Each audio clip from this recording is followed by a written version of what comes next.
1월 12일 예배에 나오신 우리 성도님들을 환영하고 축복합니다. 하나님께서 우리를 예배자로 부르셨습니다. 우리 사도신경 하심으로 우리의 믿음을 고백하도록 하겠습니다. 전능하사 천지를 만드신 하나님 아버지를 내가 믿사오며 그 외아들 우리 주 예수 그리스도를 믿사오니 이는 성령으로 잉태하사 동정녀 마리아에게 나시고 본디오 빌라도에게 고난을 받으사 십자가에 못 박혀 죽으시고 장사한 지 사흘 만에 죽은 자 가운데에서 다시 살아나시며 하늘에 오르사 전능하신 하나님 우편에 앉아 계시다가 저리로서 산자와 죽은 자를 심판하러 오시리라. 성령을 믿사오며 거룩한 공회와 성도가 서로 교통하는 것과 죄를 사하여 주시는 것과 몸이 다시 사는 것과 영원히 사는 것을 믿사옵나이다. 아멘. 2025년부터 저희는 예배 가운데에 죄의 고백이라는 순서를 갖습니다. 이 시간은 한 주간 나의 삶 가운데에 있었던 나와 하나님만이 아는 죄들을 솔직하게 주님 앞에 고백하는 시간입니다. 잠시 눈을 감고 지난 나의 삶을 돌아보며 침묵으로 하나님 앞에 회개의 기도를 드리도록 하겠습니다.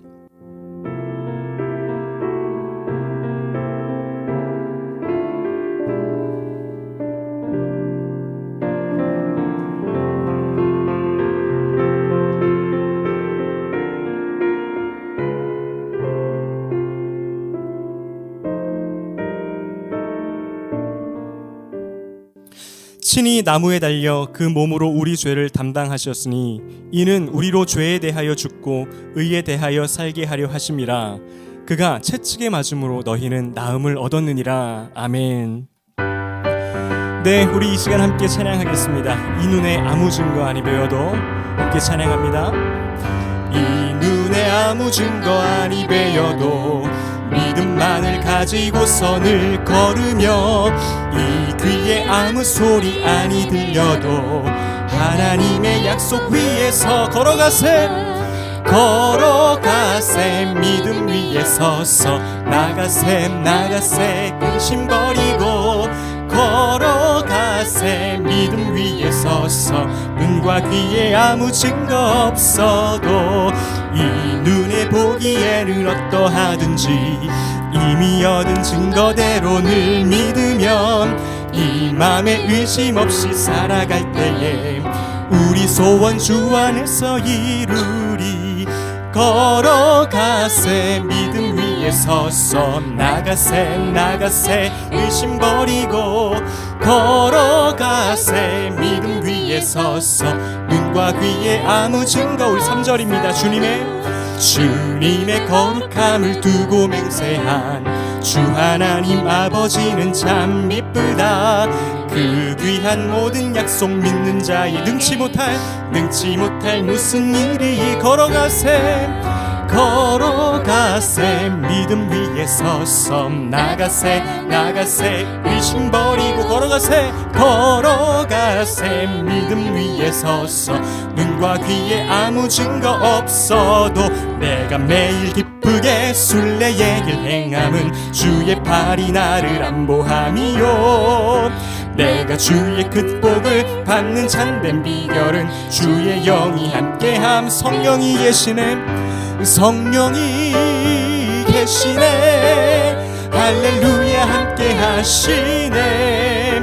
좁은 길을 걸으며 밤낮 기뻐하는 것 주의 영이 함께. 우리 1절 다시 찬양합니다. 내가 매일 기쁘게 순례의 길 행함은 주의 팔이 나를 안보함이요.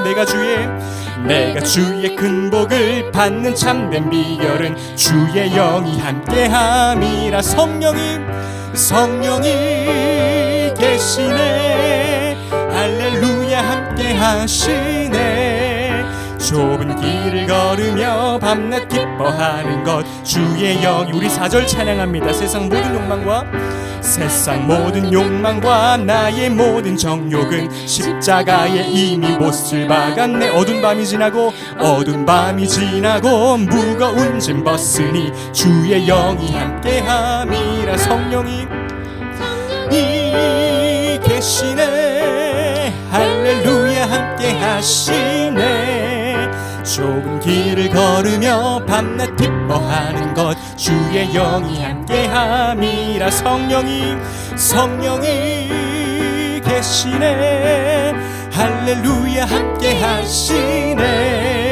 좁은 길을 걸으며 밤낮 기뻐하는 것 주의 영이 함께. 우리 다시 한번 선포합니다. 성령이 계시네. 할렐루야 함께하시네. 좁은 길을 걸으며 밤낮 기뻐하는 것 주의 영이 함께함이라. 아멘. 우리가 매일 기쁘게 우리 하나님과 동행하는 삶을 살아갈 때에 진정한 우리 삶 가운데 찾아오는 참 행복을 경험하게 되는 줄로 믿습니다. 우리 이 시간 함께 그 좋으신 하나님, 존귀하신 이름 예수 그리스도 생각하시면서 우리 찬양의 자리로 나아가도록 하겠습니다. 우리 함께 예수 사랑해요 찬양하시겠습니다. 예수 사랑해요.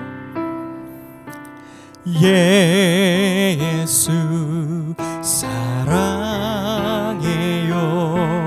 나 주 앞에 엎드려 경배와 찬양,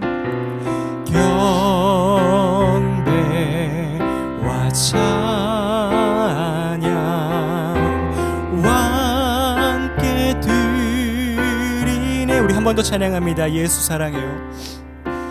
예수 사랑해요. 나 주 앞에 엎드려 경배와 찬양 함께 드리네. 할렐루야.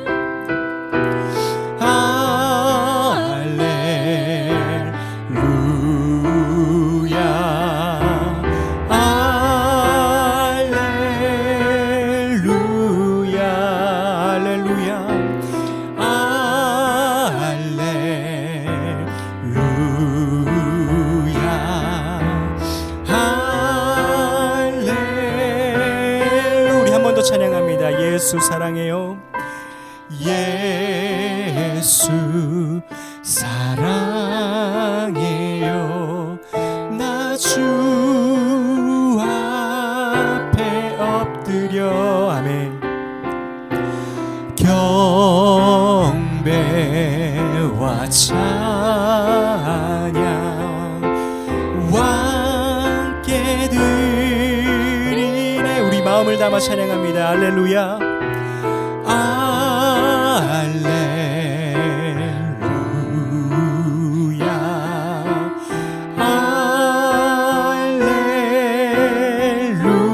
할렐루야.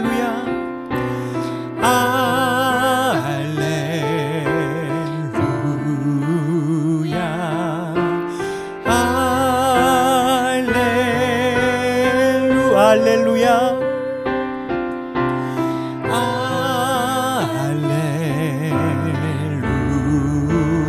주님을 찬양합니다.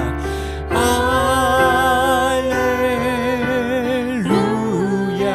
할렐루야.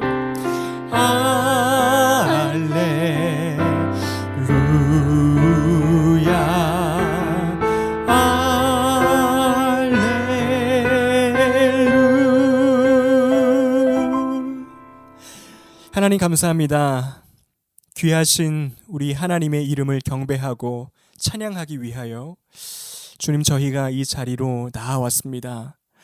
하나님 이 시간 예배 드릴 때에 우리의 마음과 온 정성을 다하여서 드리는 예배가 되게 하여 주시고 아버지 우리 한 사람 한 사람을 붙들어 주시며 참된 예배자의 모습으로 거듭나게 하여 주시옵소서. 아버지 한 주간의 우리의 삶을 돌아보며 참 주님께 받은 은혜들이 이로 말할 수 없음을 고백합니다. 하나님께서 인도해 오셨기에 이 자리에 다시 설 수 있었고 주님께서 채우셨기에 우리가 살아갈 수 있었습니다. 아버지 그럼에도 불구하고 때로는 주님 앞에서 신실한 모습으로 살지 못한 우리의 모습 또한 고백하게 됩니다. 아버지, 새로운 한 주에는 정말 더 주님의 자녀의 모습에 합당한 자로 살아가게 하시고, 더 주님 사랑하게 하시고, 더욱더 매일의 예배자의 모습으로 살아갈 수 있는 아버지, 우리 가운데에 영적인 힘을 공급하여 주시옵소서. 하나님, 예물 드린 손길 주님 앞에 간구합니다. 하나님, 우리에게 있는 모든 것이 주님께서 주신 것입니다. 그리고 앞으로도 풍성하게 채우실 그 주님을 바라봅니다. 그렇기 때문에 아낌없이 나 역시 하나님 앞에 모든 것을 내려놓습니다. 아버지께서 받아주시고 주님께서 이로 말할 수 없는 하늘의 것들로 우리의 삶 가운데에 가득가득 채우실 줄로 믿습니다. 주님, 말씀 가운데로 나아갈 때에 아버지, 우리의 마음과 영의 귀를 열어서 하나님의 말씀을 듣기를 원합니다.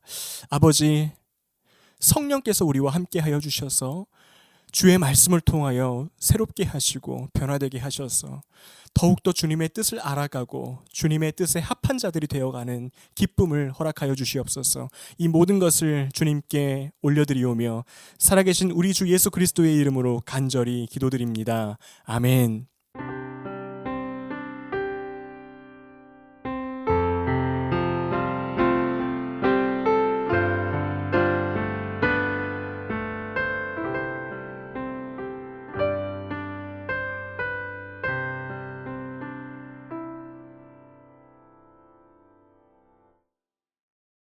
네, 다시 한번 예배의 자리로 나오신 우리 성도님들 너무나도 축복하고 또 하나님 앞에서 또 함께 예배 드릴 수 있음이 기쁨입니다.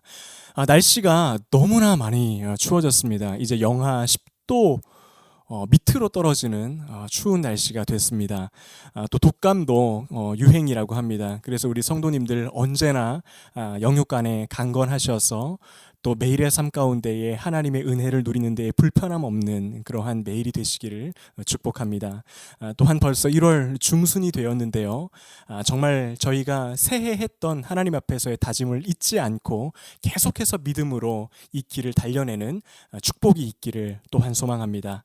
네, 하나님께서 오늘 우리에게 주신 말씀은 요한복음 12장 1절에서 8절 말씀입니다. 우리 함께 한 절씩 교독하시고 마지막 절은 함께 읽도록 하겠습니다. 6월절 엿새 전에 예수께서 베다니에 이르시니 이곳은 예수께서 죽은 자 가운데에서 살리신 나사로가 있는 곳이라. 거기서 예수를 위하여 잔치할세 마르다는 일을 하고 나사로는 예수와 함께 앉은 자 중에 있더라. 마리아는 지극히 비싼 향유 곧 순전한 나드 한 근을 가져다가 예수의 발에 붓고 자기 머리털로 그의 발을 닦으니 향유 냄새가 집에 가득하더라.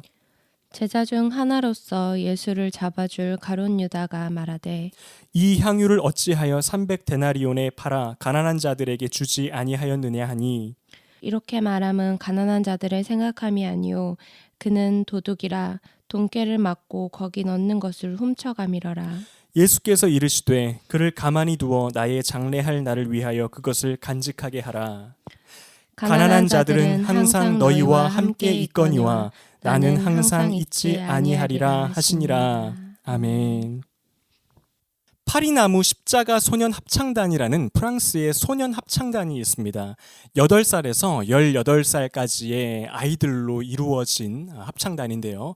이 팀은 오스트리아의 빈 소년 합창단과 독일의 텔처 소년 합창단과 더불어서 세계 3대 소년 합창단이라고 불릴 만큼 아주 전 세계적으로 유명한 팀입니다. 그런데 이 아이들이 우리나라에서 공연을 하다가 마지막 앵콜곡으로 걱정 말아요 그대라는 한국 노래를 불렀습니다.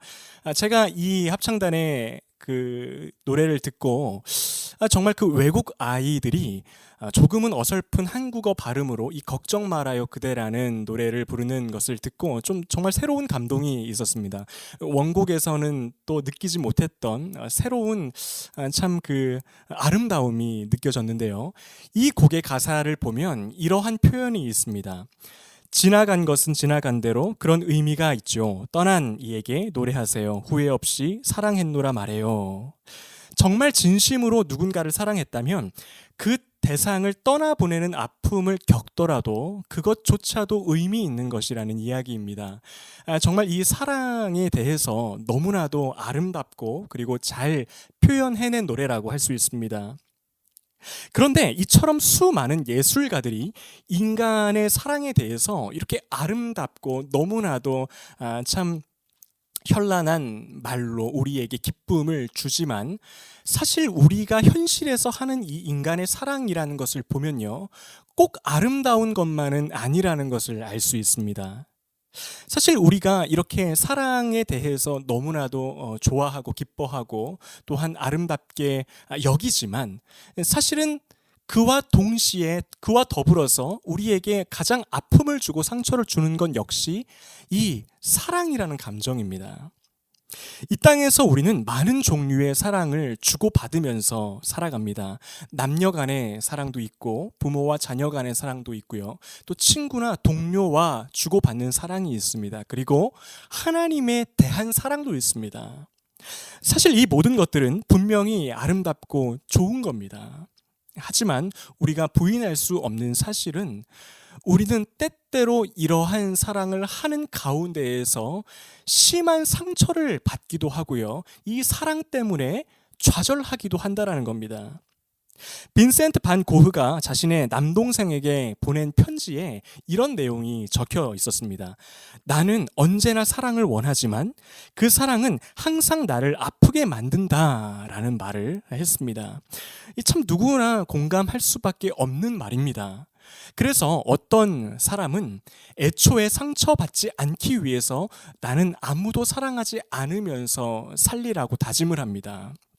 그런데요, 참 우리가 이 사랑 때문에 아파할 것을 대비해서 아무도 사랑하지 않고 사랑한다 하더라도 사실 이것은 우리의 행복을 더 가로막을 뿐만 아니라 우리로 하여금 삶에서 느끼는 기쁨에 대해서 더 멀어지게 만들 뿐이라는 겁니다. 그렇다면 여러분, 우리는 사랑하면서 살되 정말 행복하게 사랑하며 살기 위해서는 무엇이 필요합니까? 우리에게 있어서 정말 아름답고 온전한 사랑을 하며 살아가기 위하여 필요한 것은 무엇입니까? 오늘은요, 이 부분을 본문을 통해서 좀 살펴보려고 합니다. 오늘 말씀의 배경이 되는 것은 베다니라는 마을입니다. 이 베다니는 예루살렘에서 약 3km 정도 떨어진 곳에 위치한 마을이었는데요. 우리가 지난주에 살펴보았던 마르다와 마리아와 나사로 남매가 살던 곳이기도 합니다. 그리고 참 죽은 나사로를 예수님이 살리는 기적을 일으키신 곳이기도 합니다. 예수님은 나사로를 살리신 이후에 에브라임이라는 곳으로 가셨다가 다시 베다니로 돌아오셨습니다. 그때에 이 나사로 남매를 포함해서 그 당시에 예수님이 일으키신 기적을 목격했던 사람들이 예수님을 위한 잔치를 베풀었습니다. 그래서 이 예수님과 함께 오늘 잔치에 참여한 사람들은요, 오늘날로 말하면 하나님이 일으키신 역사에 대한 간증도 있는 사람이고 체험도 있는 사람들이고 나는 하나님을 믿는 사람입니다 라고 하는 고백도 있는 사람들이었습니다. 오늘 본문을 보면요, 그 중에서도 가룟 유다라고 하는 한 제자 한 사람이 등장을 합니다. 가룟 유다라고 할 때 이 가롯이라고 하는 말은 유다라는 사람의 출신 지역을 가리킵니다. 근데 이 가롯이라고 하는 지역은요, 유대인들의 정치적 종교적인 중심이라고 할 수 있는 예루살렘 성전이 있는 유대 지역 안에 있는 곳입니다. 그러니까 사실은 이 가롯이라고 하는 지역에서 났다라는 거, 그리고 유대 지역 출신이라는 것은 다른 유대인들보다 더 정통이 있고 더욱더 유대성이 돋보이는 지역에서 자라났다라는 것을 의미합니다. 그런데 예수님의 다른 제자들을 살펴보면요, 대부분 유대 출신이 아니고요, 갈릴리 지역에 살고 있는 갈릴리 지역의 시골 출신 어부들입니다. 그런데 가룟 유다만 유대 지역 출신의 유대인이었다라는 거예요. 그리고요, 오늘 보면 6절을 보니까 그는 예수님과 제자 공동체에서 재정을 담당하던 사람이었습니다. 근데 여러분, 어떤 공동체에서 어떤 사람에게 재정을 담당하도록 할 때 누구에게 그 역할을 맡깁니까? 굉장히 행정력이 강하고요, 똑똑하고요, 분별력이 있고 이런 사람에게 재정을 맡기죠. 그만큼 이 가룟 유다는요, 출신 지역도 그렇고 어떤 인간적인 능력도 그렇고 다른 제자들과 비교했을 때에 탁월한 면이 있었던 사람이라는 것을 우리가 알 수 있습니다. 그러니까 어떤 면에서 보면요, 베드로보다도 사실은 예수님의 수석 제자에 더 어울릴 법한 사람이 바로 가룟 유다였다라는 겁니다. 그런데 이렇게 인간적으로는 탁월한 예수님의 사역자처럼 보였던 가룟 유다가 누군가를 사랑하는 방식을 보면 한 가지 특징이 있었다는 사실을 알 수 있습니다. 바로 가룟 유다가 가진 사랑의 중심에는요, 자기 유익이라는 것이 있었어요. 오늘 본문에서 유다가 마리아를 대하는 모습을 한번 살펴보기를 원합니다. 마리아는 자기의 마음을 담아서 예수님께 향유를 드립니다. 예수님의 발에 향유를 붓습니다. 여러분, 그런데 이 향유를 보면 굉장히 값진 것이었다라고 성경에서 기록하고 있는데요. 마리아는 아무 세상 물정 모르는 어린아이가 아니었어요. 그냥 모르고 실수로 예수님께 비싼 것인지 모르고 드린 것이 아닙니다. 분명히 마리아는요, 자기가 가진 이 향유의 값어치에 대해서 알고 있는 사람이었어요. 그런데도 불구하고 그것을 예수님의 발에 부었다라는 것은요, 나름대로 마리아가 가진 절박한 마음이 있다라는 겁니다. 예수님을 향하여 표현하지 않으면 안 될 만큼 절실한 예수님에 대한 사랑이 있었다는 거예요. 주님 앞에 간절한 마음으로 자기의 모든 것을 다해서 모든 마음을 담아서 그 향유를 예수님께 드린 겁니다. 그런데요, 가룟 유다는요, 그러한 마리아의 모습을 보고 전혀 마리아의 심정을 이해하지도 못할 뿐더러 공감하지 못합니다. 대신에 본능적으로 머릿속에 먼저 계산기가 돌아가기 시작해요. 우리 5절과 6절을 좀 보도록 하겠습니다. 이 향유를 어찌하여 300데나리온에 팔아 가난한 자들에게 주지 아니하였느냐 하니, 이렇게 말함은 가난한 자들을 생각함이 아니요 그는 도둑이라 돈 궤를 막고 거기 넣는 것을 훔쳐가미러라.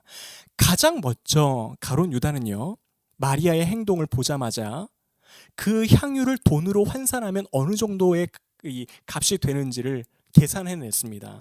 여기서 보면 300데나리온이라고 하는 돈은요, 보통 일반적인 근로자가 1년치 받는 연봉에 맞먹는 액수입니다. 굉장히 큰 돈이죠. 그것을 본 가룟 유다는요, 그 돈이 굉장히 아까웠습니다. 예수님의 발에 부어버릴 바에야 그 돈 차라리 그냥 나한테 주지. 내가 그 돈을 갖는다면 이걸로 정말 더 좋은 것들을 많이 할 수 있을 텐데, 계산이 돌아가기 시작했다라는 거예요. 그는요, 예수님에 대하여서 마리아가 드리는 그 마음의 표현보다 예수님께 부어지는 그 향유의 가치보다 그것이 자기에게 올 때에 훨씬 더 유익할 것이라는 계산이 돌아가기 시작했던 겁니다. 그리고요, 이것이 바로 가룟 유다가 예수 그리스도 안에서 하나의 자매인 마리아를 대하는 태도였습니다. 분노하는 거예요. 가룟 유다의 이런 모습은요, 예수님에 대해서도 마찬가지였습니다. 우리가 가룟 유다를 생각할 때 한 가지 잊지 말아야 되는 게 있어요. 가룟 유다는요, 예수님을 따랐던 사람입니다. 여러분, 사실 이 당시에 예수님이 나를 따르라라고 불렀던 사람들 가운데에는 예수님을 따르지 못했던 사람들도 있었어요. 물질에 대한 염려에 막혀서 예수님을 따르지 않았던 사람들도 있고요. 나로 하여금 나의 아버지의 장례를 먼저 치르고 따르게 해주십시오.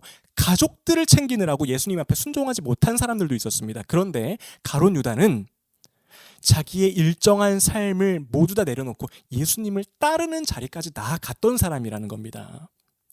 그는요, 나름대로 예수님을 향한 자기 나름대로의 사랑을 가지고 있던 사람이었어요. 근데 문제는 뭐였습니까? 가룟 유다가 예수님을 사랑할 때의 그 사랑의 중심에는요, 자기 유익이라는 것이 있었다는 이야기입니다. 그가 예수님을 자기 나름대로의 방식으로 사랑하고 따랐던 이유는 결국은 자기 유익 때문이었다는 겁니다. 그리고요, 결국 이것이 바로 가룟 유다를 불행하게 만들었습니다. 가룟 유다는 예루살렘 성전이 있는 유대 지역 출신이라고 말씀드리지 않았습니까?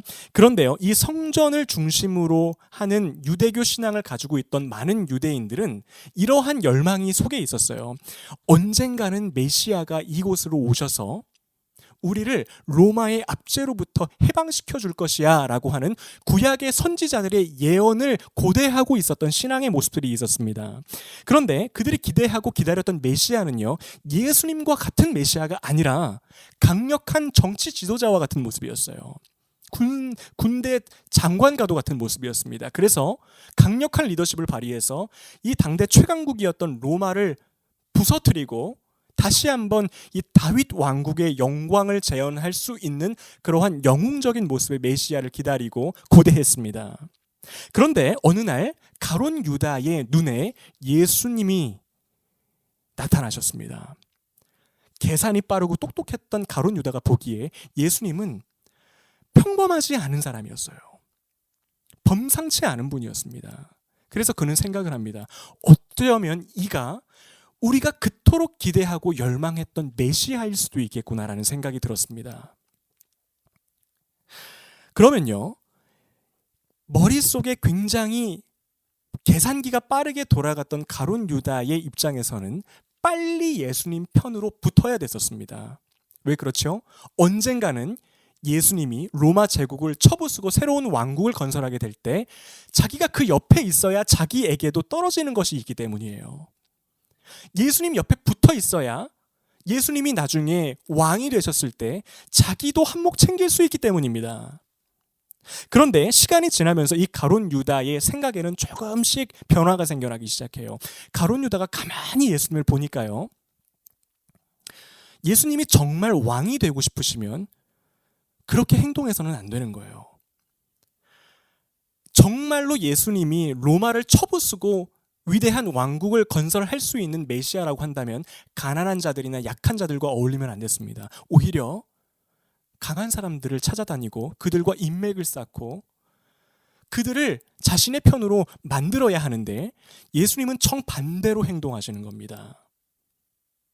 또 예수님이 하시는 가르침의 내용을 보면요, 당대 최강국이었던 로마 제국과 맞서기에는 어쩐지 적합하지 않은 말씀처럼 느껴졌어요. 가룟 유다는요, 언제서부턴가 이런 생각이 들기 시작합니다. 더 늦기 전에 빨리 발을 빼야겠다. 여기는 더 이상 아닌 것 같아. 그리고요, 언젠가 그것을 실행에 옮기기로 마음을 먹습니다. 그리고는 대제사장들을 찾아가서 은 30에 예수님을 팔아넘기기로 합의를 하고요, 예수님을 떠나기로 마음을 먹습니다. 더 이상 예수님이 자기에게 유익을 줄 수 있는 대상이 아니라는 판단이 서자 가차없이 그분을 떠나버린 거예요. 이것이 바로 유다가 누군가를 사랑하고 누군가를 섬기고 누군가를 따르는 방식이었습니다. 여러분, 우리가요, 가룟 유다를 보면서 혐오하고 비난하지만 사실은 우리 안에도 가룟 유다와 같은 모습이 있습니다. 우리는 어떤 사람을 사랑하거나 어떠한 대상을 사랑할 때요, 수많은 경우에 그 중심에 나의 유익이 있음을 알 수 있습니다. 17세기에 살았던 유명한 프랑스 작가인 로슈푸코라는 사람이요, 인간의 사랑에 대해서 이런 말을 남겼습니다. 우리가 타인에게 느끼는 사랑의 대부분은 우리 자신을 위한 사랑에서부터 비롯된다. 이것이 우리 인간의 마음이라는 겁니다. 또 우리가 잘 아는 철학자 니체도 비슷한 말을 남겼습니다. 사랑이란 단순히 자신의 욕망을 투영하는 것뿐이다라고 이야기를 하고 있어요. 우리는 사랑을 통해서 우리 자신의 필요를 채운다. 철학자가 볼 때의 인간의 사랑의 어떤 실존을 파헤쳐 보니까 결국에는 그 중심에, 모든 사람의 중심에 자기 유익이라는 것이 있었다라는 이야기입니다. 즉, 인간 마음 안에 있는 사랑이라는 감정은요, 굉장히 고귀해 보이지만 사실 그 안을 잘 파헤쳐 보면 결국에는 자기 유익이라는 것이 남는다라는 이야기입니다. 그 대중가요들을요, 우리가 잘 살펴보면 대부분이 사랑 노래들로 이루어진 것을 볼 수 있습니다. 대부분 뭐 사랑을 하든 이별을 하든 뭐 이런 내용의 노래 아닙니까? 근데 그런 이유가 있죠. 왜냐하면 사랑을 주제로 노래를 만들었을 때 정말 가장 많은 사람들이 반응을 하고 공감을 하기 때문입니다. 그런데요, 대부분의 사랑 노래의 가사들을 살펴보면 표면적으로는 내가 사랑하는 대상에 대해서 노래를 하고 있는 것처럼 보이지만 사실 대부분은 나에 관한 이야기예요. 상대방이 나에게 어떤 사랑을 주었든 아니면 상처를 주었든 그래서 결국 지금 그래서 내 기분이 어떻다라는 이야기입니다. 결국엔 나에 대한 이야기라는 거예요. 그래서요, 이런 나에 관한 이야기를 잘 살리면 많은 사람으로부터 공감을 받습니다. 저 노래는 나의 마음을 대변하는 것 같습니다. 나의 이야기 같습니다. 여러분, 우리가요, 이것을 통해서 무엇을 알 수 있습니까? 수많은 사람들이 생각하는 사랑의 중심에는 결국 자기 유익이라는 것이 강하게 자리 잡고 있다는 것을 알 수 있습니다. 그리고 제가 예전에 한번 또 예를 들어드린 적이 있는데요. NGO 단체가 있죠. 제3국가에 있는 가난한 아이들을 이렇게 1대1로 우리나라에 있는 후원자들과 결연을 해서 한 아이를 매달 4, 5만 원 정도 되는 금액으로 후원을 해주는 겁니다. 그러면 그 아이가 그 비용을 가지고 교육을 받고 의료 혜택을 받을 수가 있습니다. 참 너무나도 좋은 일인데요. 근데 이 NGO 사무실로 가끔씩 이런 전화가 온다라고 해요. 내가 결연을 맺고 있는 이 아이를 좀 다른 아이로 좀 바꿔주세요. 이런 이제 연락이 옵니다. 그래서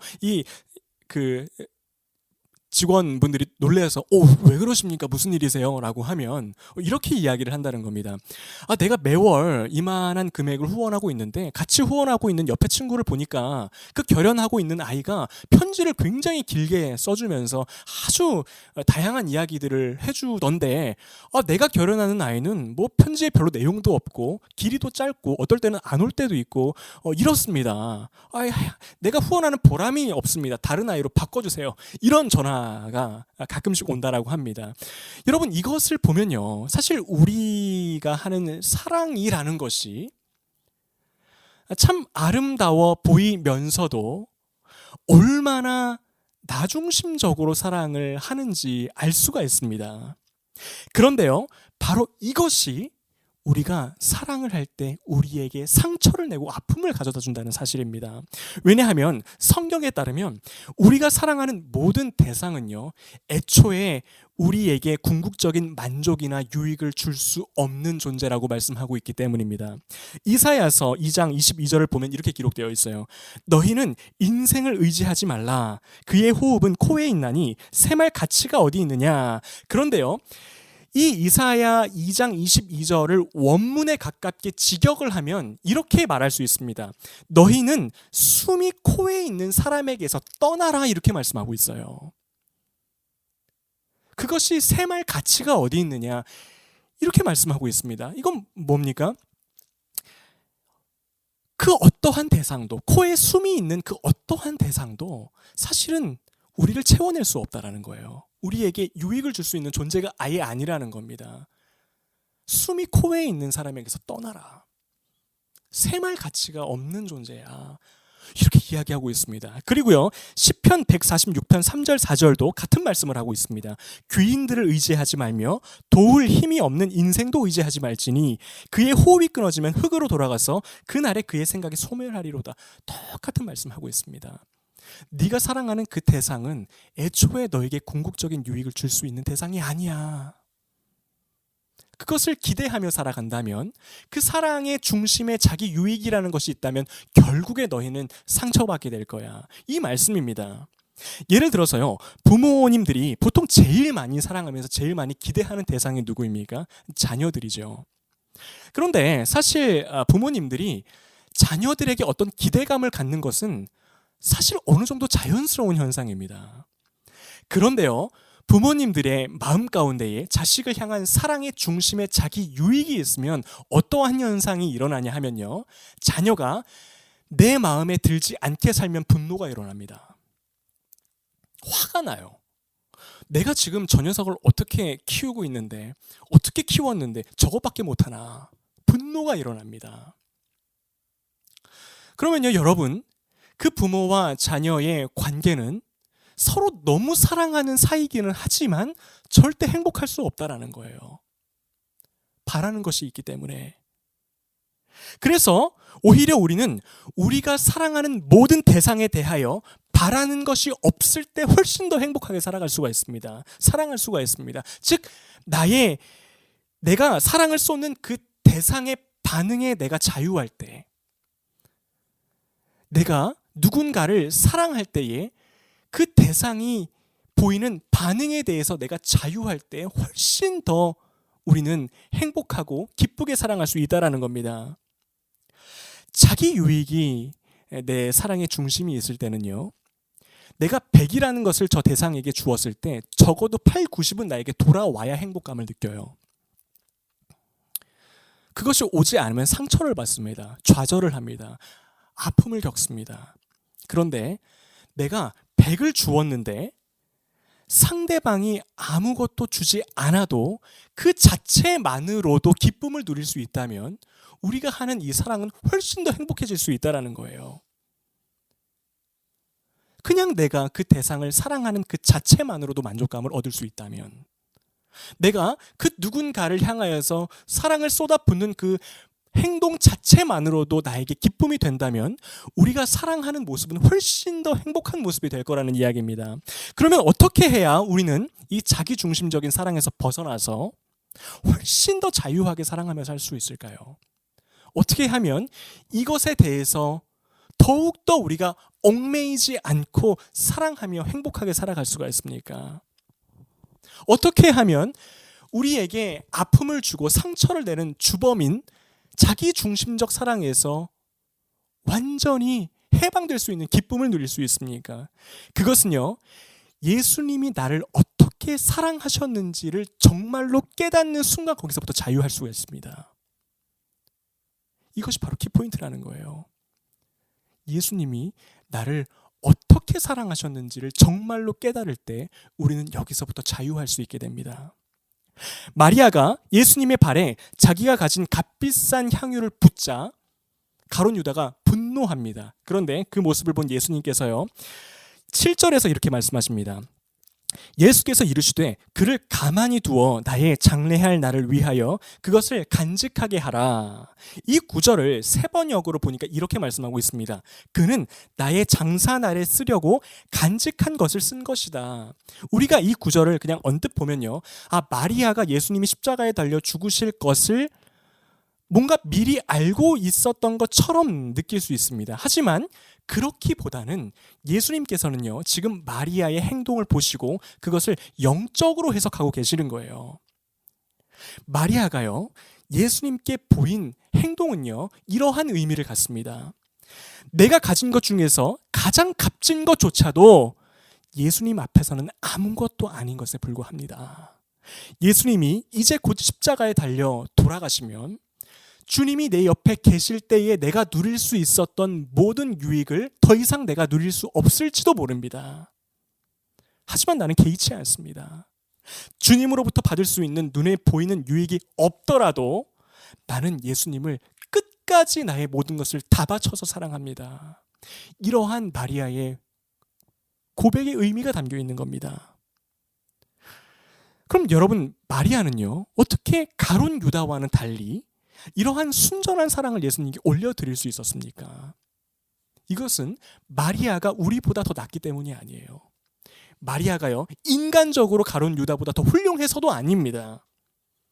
마리아는요, 자신이 먼저 예수님께 그러한 사랑을 받았음을 너무나도 깨달았기 때문이에요. 주님이 자기 자신을 어떻게 사랑하셨는지를 분명하게 느낄 수 있었기 때문에 자연스럽게 자기 자신도 예수님을 향하여 그러한 고백이 나왔다라는 겁니다. 마리아는요, 성경의 많은 곳에서 예수님의 사랑을 직접 경험하고 누렸던 사람이라는 것을 나타내주고 있습니다. 누가복음 10장 39절에 보면 이렇게 기록되어 있어요. 그에게 마리아라는 동생이 있어 주의 발치에 앉아 그의 말씀을 듣더니, 마리아는요, 그 누구보다도 예수님의 말씀을 듣기를 사모했던 사람이었습니다. 마리아는요, 주님의 곁에 앉아서 주님의 말씀을 통해서 예수님이 자기 자신을 어떻게 사랑하시는지, 그리고 사람들을 어떻게 사랑하시는지를 알 수 있었습니다. 그리고요, 마리아가 예수님의 발치에 앉아서 그분의 말씀을 듣기를 기뻐했다라고 하는 뜻을 보면요, 사실은 이 남성 중심 사회였던 이 당시의 유대 사회에서 예수님이 마리아를 향하여서 자기 가까이에 와서 그 말씀을 듣도록 하셨다라고 하는 것은요, 마리아에게는 충격이었어요. 마리아에게는요, 전에는 경험해보지 못했던 배려이자 사랑이자 자기 자신을 향한 하나님의 긍휼이었습니다. 마리아는 서서히 깨달아 알 수 있었어요. 그리고요, 11장 5절, 요한복음 11장 5절에 보면 또 이렇게 기록되어 있습니다. 예수께서 본래 마르다와 그 동생과 나사로를 사랑하시더니, 마리아는 예수님이 자기를 사랑하신다는 사실을 알고 있었습니다. 느낄 수 있었어요. 그리고 그 주님이 주시는 사랑은요, 세상의 사랑과는 다른 사랑이라는 것을 느낄 수 있었습니다. 그리고 결정적으로 오늘 본문 이전에 어떠한 일이 있습니까? 자기의 남자 형제인 나사로의 죽은 생명을 다시 되살려 주심으로 자기가 느끼고 있었던 그 사랑을 확증하신 거예요. 그렇기 때문에 마리아는 더 이상 자기 유익을 위하여 예수님을 사랑할 필요가 없어졌습니다. 이미 예수님으로부터 모든 것을 다 받았기 때문이에요. 나를 완전히 채워내실 수 있는 그 예수님의 사랑, 값없이 주시는 예수님의 사랑, 자기의 유익과는 관계없이 주시는 그 사랑으로 이미 자기의 내면이 전부 다 채워졌기 때문에, 이미 다 받았기 때문에 더 이상 자기 유익을 위하여 예수님을 사랑하지 않을 수 있게 된 것이고요, 다른 사람을 향하여서도 나의 유익 때문에 사랑하지 않을 수 있는 준비가 되었던 겁니다. 그런데 여러분, 우리가 이 사실을 반드시 기억해야 돼요. 오늘날 우리는요, 이 당시에 오늘 본문의 마리아가 받았던 그 사랑보다 훨씬 더 큰 사랑을 예수님께 받았다라고 하는 사실입니다. 오늘 본문의 마리아는요, 아직 예수님이 자기를 위하여 십자가에 달려 죽으실 것을 몰랐어요. 그러한 위대한 사랑을 아직 경험하지 못했던 사람입니다. 하지만 오늘날 우리는 어떻습니까? 마리아가 이때에 경험하지 못했던 사랑을 이미 경험하고 있어요. 마리아가 값비싼 향유를 예수님의 발에 쏟아 부었던 것처럼, 우리 예수님은 창조주 하나님 편에서 보실 때에 하나도 가치가 없는 우리를 위하여 존귀한 보혈을 쏟아 부으셨습니다. 가룟 유다는요, 그러한 마리아의 행동을 보고 분노했어요. 어떻게 그 값비싼 향유를 예수님의 발에 쏟아 부을 수 있느냐. 여러분, 예수님께서 가치 없는 우리를 향하여 십자가에 보혈을 쏟아내실 때요, 하늘의 천사들은 이것을 도저히 이해하지 못했을 거예요. 어떻게 저 피조물인 저 인간을 위해서 성자 하나님께서 그분의 존귀한 보혈을 저렇게 흘려보내실 수 있는가, 이해할 수가 없는 겁니다. 그러한 사랑을 예수님께서 오늘 나에게 주셨다는 사실이에요. 값없는 사랑, 도저히 이해할 수 없는 사랑, 도저히 납득할 수 없는 사랑, 그 사랑을 우리에게 주셨다는 겁니다. 여러분, 우리가요, 이 사랑을 정말로 깨달아 알 때 우리는 우리 마음 가운데에 있는 자기중심적인 사랑에서 해방될 수 있습니다. 이미 다 받았기 때문이에요. 더 이상 채워낼 것이 없을 정도로 주님이 나에게 채워내셨다라고 하는 사실이 깨달아지기 때문입니다. 그 무엇도 원치 않아요. 이미 내가 평생을 받아야 할 그 사랑보다 더 넘치는 사랑을 이미 주님이 채워주셨어요. 그렇기 때문에 나도 우리 주님을 향하여서 마리아와 같은 고백을 할 수 있는 겁니다. 주님, 나에게 그 어떠한 눈에 보이는 유익을 주시지 않으셔도 이미 난 다 받았습니다. 이미 다 받았습니다. 다른 사람을 향해서도 마찬가지입니다. 받을 게 없어요. 내가 저 대상을 향하여서 사랑을 줄 뿐이지, 그리고 그 대상이 내가 원하는 어떠한 반응을 해주지 않아도, 나에게 유익을 주지 않아도 뭐 조금 서운할 수는 있겠지만 괜찮아요. 왜냐하면 다 받았거든요. 예수님께 이미 다 있거든요. 자유하게 사랑할 수 있게 되는 거예요. 훨씬 더 풍성하게 사랑할 수 있게 되는 거예요. 상처와 아픔이 아니고요. 내가 이미 받은 주님의 사랑으로 누군가를 사랑할 수 있다는 그 자체가 기쁨이 되는 거예요. 얼마나 행복하고 자유한 사랑을 하며 살아가는 인생입니까? 여러분, 그러한 사랑 가운데에 살아가도록 우리는요, 예수님께 부름받은 존재들이라는 사실이에요. 그 길이 열려 있습니다. 이미 예수님이 주셨어요. 우리는요, 그 사실을 받아들이기만 하면 됩니다. 믿기만 하면 돼요. 여러분, 이것이야말로 우리가 정말 행복한 사랑을 하며 살아갈 수 있는 방법입니다. 진짜 사랑은 예수님이 나를 어떠한 사랑으로 어떻게 채우셨는지 정말 깨달을 때 비로소 시작이 됩니다. 저와 여러분이요, 그 주님의 사랑을 날마다 더 크게 누려가며 더 크게 알아가는 축복이 있기를 주의 이름으로 축원합니다. 우리 이 시간 함께 예수 사랑해요 찬양하도록 하겠습니다. 우리 이 시간 함께 우리에게 이로 말할 수 없는 값진 사랑으로 채워내신 우리 예수님의 이름을 찬양하기를 원합니다. 우리 예수 사랑해요 고백하시겠습니다. 예수 사랑해요 나 주 앞에 엎드려 경배와 찬양 경배와 찬양 왕께 드리네 우리의 마음을 담아 찬양합니다. 할렐루야 할렐루야 할렐루야 할렐루야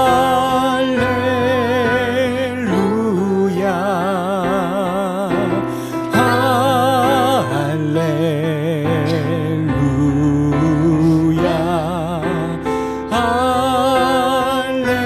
할렐루야 우리 한 번 더 찬양할까요? 예수 사랑해요 예수 사랑해요 나 주 앞에 엎드려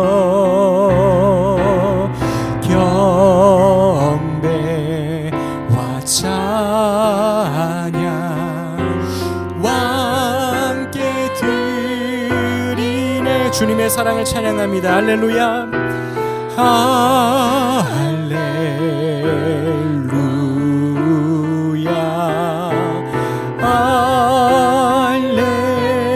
할렐루야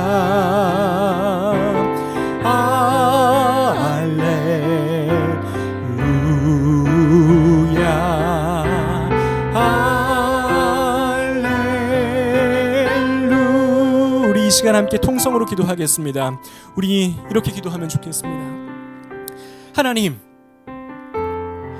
주님의 사랑을 더 내가 깨달아 알기를 원합니다. 무한하신 우리 주님의 사랑, 나를 향하여 쏟아내신 그 예수님의 보혈. 그래서 나는 더 이상 바랄 것이 없는 인생이 되었습니다. 이미 주님이 다 주셨습니다. 다 채우셨습니다. 주님, 나도 우리 하나님에 대하여서 또 허락된 이웃에 대해서 값없이 사랑할 수 있는 존재가 되게 하여 주시옵소서. 그러한 마음이 샘솟는 내가 되게 하여 주시옵소서. 우리 함께 기도하시겠습니다. 하나님 아버지 감사합니다. 주님, 주님의 보혈이 우리를 완전히 채워내십니다. 우리 예수님의 사랑이 나를 온전케 하십니다. 아버지 우리는 이미 넘치는 사랑으로 충만한 존재가 되었습니다. 아버지 우리 역시도 우리 하나님을 향해서 아버지 이제는 나의 유익이 아니라 주님을 사랑함으로 고백할 수 있는 믿음의 사람들을 세워주시옵소서. 하나님 아버지 우리의 사랑이 너무나도 작음을 보게 됩니다. 아버지 우리가 가지고 있는 우리가 행하는 사랑이 너무나도 협소한 것임을 알게 될 때마다 너무나도 힘듭니다. 하지만 그러나 그때 더욱더 우리 예수님을 바라보기를 원합니다. 나를 사랑하신 예수님, 십자가의 보혈로 나를 사랑하신 우리 예수님, 아버지, 그것을 통하여서 나도 우리 주님의 사랑으로 사랑할 수 있음을 선포합니다. 하나님 아버지, 주님께서 아버지 우리에게 모든 것들을 내어주셨듯이 나 역시도 전부를 들여서 우리 예수님을 찬양하고 우리 하나님의 이름을 높여드리며 성령님과 함께 동행하기를 원합니다. 주님, 우리 가운데에 진정한 사랑의 마음을 부어 주시옵소서. 하나님 아버지, 감사합니다. 아버지, 이제는 우리로 하여금 정말 기쁘고 복된 사랑을 하며 그 가운데에서 주님이 허락하신 기쁨을 충만하게 누리는 삶이 되게 하여 주시옵소서. 주님의 사랑으로 내게 주신 사람들을 품어내게 하시고, 주님의 사랑으로 나 또한 우리 하나님을 사랑하게 하시고, 거기서부터 오는 자유함과 복됨과 풍성함이 충만한 삶을 살아가게 하여 주시옵소서. 아버지, 우리 성도님들의 한 주간의 삶을 누구보다도 세밀하게 살피시고 작은 신음에도 귀를 기울이시는 우리 하나님의 은혜를 다시 한번 바라보기를 원합니다. 아버지께서 채우실 것입니다. 아버지께서 인도하실 것입니다. 주님께서 한 주 동안 말씀하실 것입니다. 아버지, 우리 성도님들의 삶을 복되게 하셔서 주님과 더욱더 친밀하고 가까운 주의 자녀로 살게 하시고, 그로 인하여서 누릴 수 있는 온갖 은혜들과 복들과 기쁨과 풍성함이 충만하도록 하여 주시옵소서. 이제는 우리 주 예수 그리스도의 은혜와 아버지 하나님의 극진하신 사랑과 성령님의 감동 감화 충만하신 은혜가 더욱더 날이 갈수록 우리 예수님의 사랑을 깨달아 알기를 원하는 함께 예배드리는 모든 성도들 가운데에 이제로부터 영원토록 함께 하시기를 간절히 축원하옵나이다. 아멘.